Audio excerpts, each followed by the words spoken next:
Hello friends, welcome to Khatri Steno. Subscribe our channel for more dictations on daily basis. Be ready for the legal passage at the speed of 80 wpm. Ready? Start.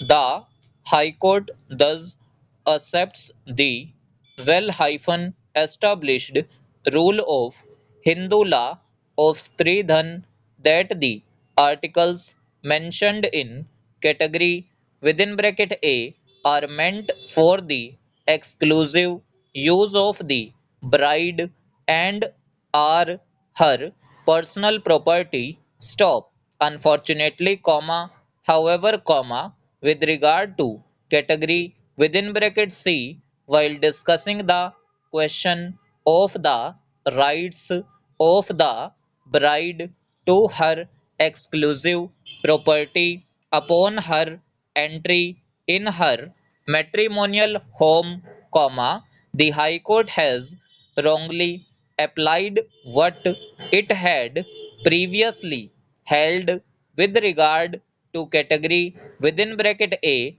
Stop.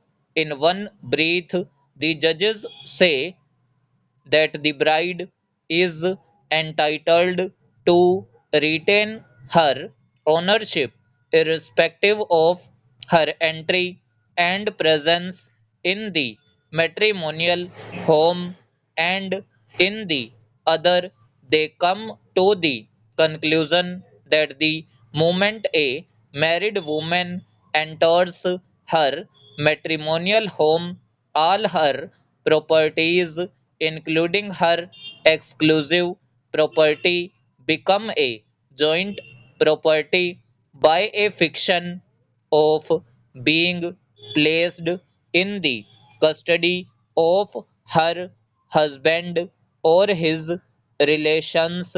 Stop. While we are agree with the first part of the categories as extracted above, we find it difficult to accept the other propositions adumbrated at a later stage of the judgment, which have been fully discussed by us. Stop. We fail to understand how the High Court, while finding that joint enjoyment does not divest a Hindu wife of her exclusive ownership, still chose to treat it a joint property of the two spouses by the mere factum of joint user. Stop. The two views expressed by the High Court stand contradicted by its own findings and are wholly understandable. Stop. Thus, a detailed analysis of the judgment of the Punjab and Haryana High Court in Vinod Kumar's case within bracket Supra appears to us to be a mass of confusion and lacks both clarity and coherence.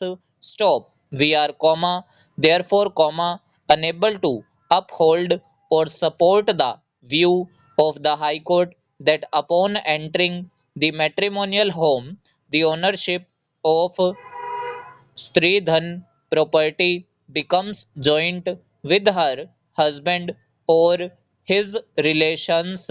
Stop. To this extent, therefore, we overrule this decision and hold that with regard to the Stridhan property of a married woman, even if it is placed in the custody of her husband or in hyphen laws, they would be deemed to be trustees and bound to return the same if and when demanded by her. Stop. Taking all the allegations made above, by no stretch of imagination can it be said that the allegations do not prima facie amount to an offense of criminal breach of trust against the respondent. Stop. So ये हमारी 80 WPM की dictation थी। अगर आपको dictation अच्छी लगी हो तो वीडियो को लाइक कीजिएगा and must subscribe our channel for more steno related dictations, legal, editorial, and general passages. Thanks to all. Be practice for a better future.